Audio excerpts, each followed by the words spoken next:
it would force the Australian banks to put another 15 bill across the Tasman. So, you have to phase it in. But the Reserve Bank and New Zealand policymakers need to send a signal to the entire economy, to banks, to consumers and to businesses, that this property bubble thing cannot last. Yeah, and I think that's particularly so right now. It kind of feels like we're at a very important moment where there is now talk of reinflating the bubble and getting it underway again. And we actually need to have a very clear message to the entire market right now. This is never going to happen again. Do not throw all your money into housing again. And if we don't have put in place the policy instruments now to communicate that message, we are at the risk of the whole thing inflating again. And we cannot sustain this level of debt.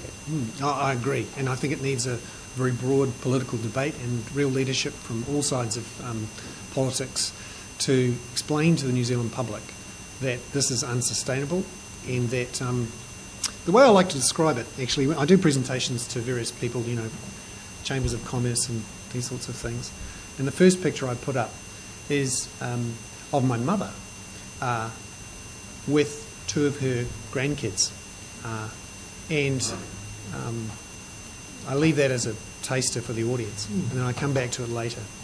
The picture is of my two nephews wearing Hawthorn AFL shirts. They live in Melbourne, and my mother flies to Australia and father every 6 weeks or so.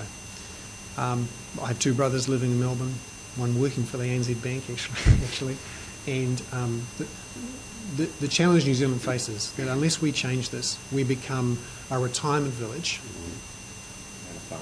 and a farm living off remittances, where the big choice for New Zealand is shall I migrate to follow my kids so I can watch my grandkids grow up? Just very briefly, just to clarify, about the targeted capital adequacy ratios, I mean, what I'm suggesting is we target like the housing sector. I mean, I'm not saying you target individual banks or individual corporations or enterprises or loans. It's actually we target the sectors where we have an asset bubble problem.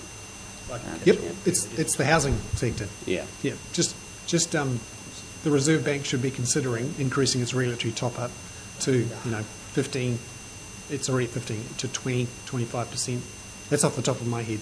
They would have a much deeper look at that and no doubt have reasons why to do it or why not to do it. And mine's a relatively non-academic, non-policymaker view. But that's the one lever we have right now to do something. But the bigger picture is about investment incentives for housing in this country. Okay, now we've got Stuart Nash with a question, Jim Anthony, I imagine, with questions, and we are running quite well behind time, but it's a compliment to the interest in this submission, Mr. Hickey. Thank you. It's very much enjoyed your paper and enjoyed your website. Thanks very much. Just a question, at this point in the economic cycle, in your opinion, what would a capital gains tax and or a land tax, what impact would that have on A, house prices, B, inflation, and C, interest rates? A capital gains tax would send a huge signal to New Zealand's property bubble people that the game is over. And I think you would see an immediate 10 to 15% reduction in house prices. I think that would have a chilling effect on the economy, because right now we're not so much an economy. Sorry? Scare the pence off the banks. Yes, although at the moment their measurement of the value of those home loans is at what they wrote the loan for and what the house was worth when they wrote the loan. The difficulty though is at 100% debt. The more they talk, the more we talk down the value of the final asset, that the debt doesn't fall commensurately. No, we have to reduce our standards of living and pay it off. And as a supplementary, presumably, therefore, the longer this bubble goes on, the harder it is to unwind the position. Yeah. And at some point it becomes unfixable politically. I liken this to being in a fast car racing towards a corner, and instead of putting our foot on the brake, we're wanting to accelerate through the corner, but we're just going to blow out the other side. So just continuing that, what the impact in a 10 or 15% drop would have at this point in the economic cycle is, I'm assuming, a lot more foreclosures. A lot of New Zealanders would feel they're a lot less wealthy than they Go to Australia to look. Go to Australia. Yep. Well, they probably couldn't afford to because yeah, a whole lot of negative equity basically. Yep. Yep. It would have the same effect that we saw last year. New Zealand's economy is not so much an economy, it's a housing market with a bunch of things tacked on. And what we're seeing right now with the increase in business confidence and with a bit of a recovery in sentiment in the retail sector is because house prices have stopped their death fall. And so if you saw a 10-15% immediate reduction in house prices, you would see the same chilling effect on the economy. But frankly, that's what we need, because we have to reduce our standards of living to repay some of the debt so we can start again. Will it have an impact on inflation and Interest rates.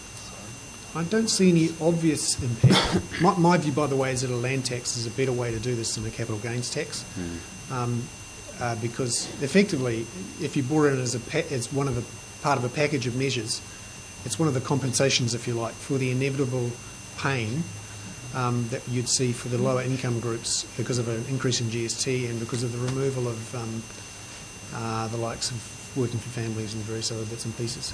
So a land tax would be painful for particularly those who are who are asset rich but income poor, and you'd have to think about how you dealt with that. But I think a land tax is simpler. It's much harder to avoid. There's less arguments about when you start, and it's a great way to raise revenue in the same way that GST is. Right, final questions, Jim Anderton, and we really will have to move to the next one. Can you give us a copy of the presentation you made, the actual visual one? I must say, just to lighten the inspiration of it, I have to say, as recently in charge of one of the largest sections of the economy, I've got a bit more confidence in the future than you seem to have. And I don't say that in a kind of Pollyanna sense. There's still a huge amount of innovation and creativity in the New Zealand economy, and I see that as a very positive thing. Having said that, let me just say that I wish you well in all this, and my colleagues here. In 1995, I led a party which at that time had 38% of the popular vote.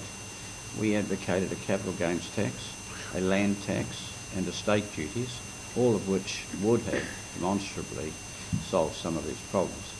It's instructive to think that I'm now the leader of a party with less than 1% as a result of all that. So the ability of New Zealanders to kind of grasp, or the willingness to grasp some of these hard lessons is not all that great, I have to say that.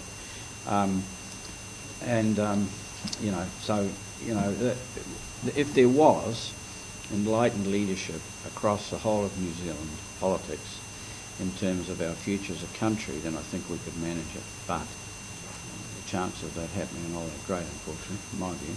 However, having said that, one of the things you suggest, the list of prescriptions you had, I think, basically pretty good. But I would point this out to you, that there are some people in our society, and many others, who don't care what rate the flat tax is, they just don't want to pay any. And I recall when tax was reduced from 66 to 33 cents, that's half.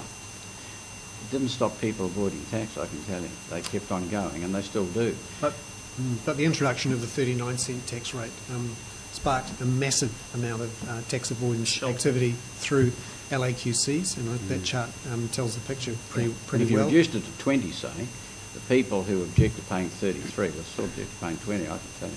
But they would be paying GST and they would be paying a land tax. Yeah, well, some of us know that people don't pay even that, actually. It's much easier to enforce and collect. True. Mm.